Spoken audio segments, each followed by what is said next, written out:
Welcome to Walt Disney World Photo Updates. I am your host, Kevin E. Let's get started, where this week we are going to start outside of Disney's Hollywood Studios. This is the back entrance, the auxiliary entrance it's called, where there's some construction going on here for the exit lanes. And as we creep forward on the street, we'll see they've cleared quite a bit of space here on the sides. And this is for some changes they're going to be doing to the back entrance to make them only available for buses and make this road Buena Vista more about moving people toward the front entrance of DHS. We've talked about that previously. I thought I'd show an updated picture. Here's Mickey's Gift Station at the Transportation and Ticket Center. Nothing like starting off your day at Disney with a great big cobweb attached to the sign of your establishment. Let's move inside the Magic Kingdom, where we have a few photos of the construction going on in New Fantasyland. This shot was taken from near the Mad Tea Party, and as you can see, there are some visible girders now for the Seven Dwarfs Mine Coaster, as well as a wall in the background here. So especially once we go stand over by Winnie the Pooh, we'll see that the view of the Voyage of the Little Mermaid is going to be blocked a little bit by this mountain. Not necessarily a bad thing, just something I hadn't really anticipated. First, let's head a little bit into Storybook Circus, where we see still more work going on with Little Mermaid here, as well as adding to the caves both in the front and onto the side. We're going to take a closer look here at the caves, where you've got the finished paint work done here, and some initial paint work done on the new section of the caves there. Caves for the queue. There it is at the front facade of Voyage of the Little Mermaid. Another view of the rising girders there for the coaster, and this is a view from the circus, so these are buildings over on the side of Fantasyland. There's a third view of the same. Now we've switched sides over to be closer to the carousel, looking back at the Prince Eric Castle, and another view of the same. Several of the chimneys are now done.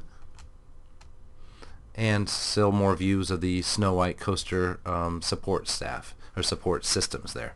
Now, this is a shot from inside the monorail. What I want to call your attention to here as we're leaving the Magic Kingdom and on our way on the resort monorail over to Contemporary and then the parking lot. I was on this tram or monorail because the other monorail was not functioning. Is this cast member here taking the monorail over to his workplace at the Contemporary? That alone didn't call my attention too much. I suppose a little of that might be necessary and required. What did call my attention, though, was what he was carrying. In case you're not familiar with the chef pants and chef's hats, this is the chef bag, in other words, a knife bag. So here's someone walking around on the monorails with a set of knives, large knives. And it occurred to me at this point that this is really kind of a gap in Disney's security issues, because if someone were to make trouble on the monorail, it would make headlines just as much as if they had done it inside the parks. And so one wonders if Disney ought to find a way to take care of security sort of at a more systemic level instead of in front of each of the parks. Although many people I have spoken with refer to it rather as security theater rather than actual security, designed to make people feel safe, not to actually catch problems. A view into Epcot from the monorail, different monorail, and going on here in front of Innoventions is the Easter egg hunt. This photo was taken on Sunday morning. The kids are running out to get the Easter eggs that they want. Another view of the Future World area from the monorail, and what caught my attention this time was the lack of a hidden Mickey. So often there's a hidden Mickey in the floral patterns. Wasn't available or wasn't present this year around, and something I hadn't seen before. This photo was taken from inside Olivia's. It's the restaurant at Old Key West, and you've probably seen these kind of fans in motion before. Elephant bars, to name one such chain, has these. What happens is these gears turn, and that makes the wheels turn here, and the fans then churn in the ceiling above you. What caught my attention was that it was working. And this is a restaurant with very few people in it throughout the day and even into the evening, compared to this conveyor belt in the ceiling, which is seen by thousands and thousands of people a day, millions of people a year, quite literally, at the Main Street Confectionery. This conveyor belt, unlike the one at Olivia's, is not working. Years and years later, Disney can't seem to get this one conveyor belt fixed. Over into Pinocchio's Village House, this is the upstairs balcony, where you can no longer step outside onto the balcony, and they've attached these kinds of tarp or canvas on all of the windows so you cannot take pictures of the Fantasyland construction in progress. Can't really blame them for that. Outdoor vending cart with its own queue poles and lined on the Easter weekend, which was very busy on Friday, a lot less busy on Saturday night when we visited, and on Sunday was open from 7 in the morning for Easter itself And here you see the bypass road. They open up behind the main street with the Easter eggs on it. It was open from 7 in the morning until 3 in the morning. So with EMH in the morning and in the evening, it was really almost the same thing as One More Disney Day, just as a regular EMH opportunity. Back to Old Key West, where this caught my eye. The refill mugs are now saying quite explicitly that they are only good during the stay in which your mug was purchased.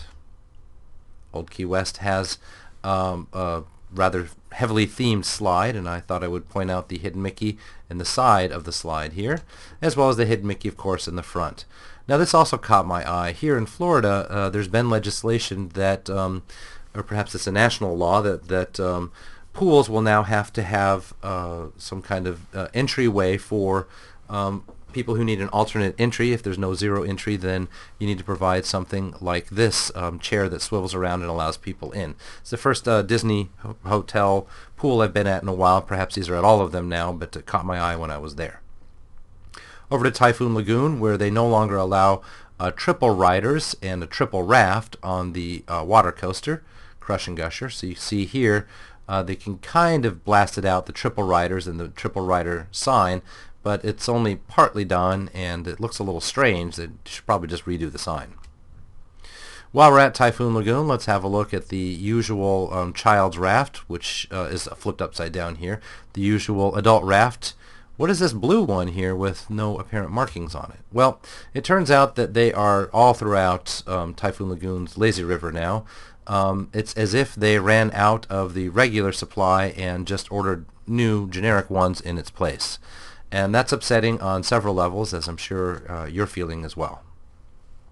These are the body slides at Typhoon Lagoon, and this pathway, as well as the next pathway here, had once been stepping stones where people would just have to step carefully across an active brook to keep going on the path. And they've replaced those with a completely smooth experience now. It's themed, and it probably is a little less dangerous, so I don't know that that was the wrong call to make. We're going to take a couple of looks here at first the Cars Vinylmation. It's a better picture than the one I showed you last week, and several other Vinylmation products. So they've got these Vinylmation Juniors. They've got these Vinylmation pin-looking things. They've got other Vinylmation keychains. They've got Vinylmations as actual trading pins. They really have quite a few Vinylmation product lines springing from this, what must be a very successful endeavor. So we are here in the queue line looking backwards at where we just came from a moment ago. So we swung around the corner here, as this guest has done.